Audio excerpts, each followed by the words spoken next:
마리아는 성령으로 잉태되는 것이 무엇인지 다 이해해서 순종한 것이 아니에요. 본 일이 없습니다. 들어본 일이 없습니다. 성령으로 잉태된 것이 무엇인지 알지 못합니다.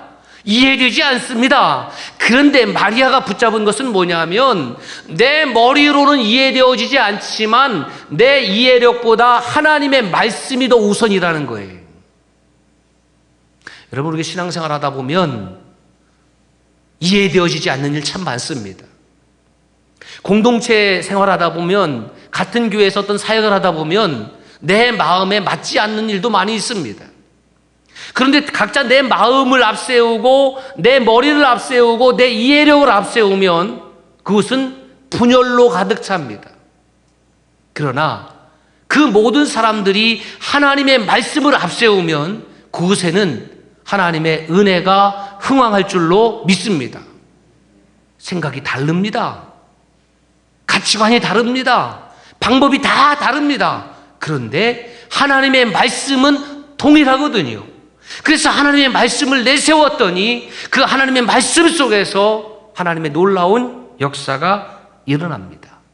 그래서 제가 이렇게 한번 정의를 내려보았습니다. 같이 있습니다. 신앙이란 내 이해력 우선이 아니라 하나님의 뜻이 우선이다. 저는 마리아가 성령으로 잉태되는 것을 이해했다라고 생각하지 않습니다.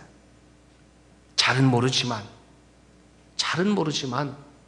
하나님의 종을 통해서 지금 나에게 말씀하시는 것이 하나님의 뜻이라고 하면, 나를 향한 하나님의 뜻이라고 하면 저는 그 하나님의 말씀대로 순종하겠습니다. 왜일까요? 어제까지 불순종했는데 오늘 지금 순종하겠다는 겁니까? 그렇지 않습니다. 어제까지 불성실하고 어제까지 불충한 사람은 오늘 또 불성실하고 오늘 또 불충한 거예요. 이 말은 무슨 말이냐면 마리아는 이 말을 듣는 순간 이전까지 그는 말씀대로 순종하는 여인이었습니다. 하나님의 말씀을 사랑하는 여인이었습니다.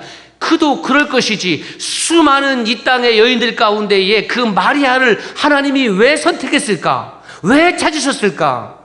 왜 우리는 하나님이 찾으시는 그 교회를 소망할까? 하나님이 찾으시는 그 한 사람이 왜 저와 여러분이 되기를 원할까? 그것은 내 안에 하나님의 뜻을 이루고 우리 교회 공동체를 통해서 하나님이 사용하기를 바라는 마음 때문이 아니냐는 거예요.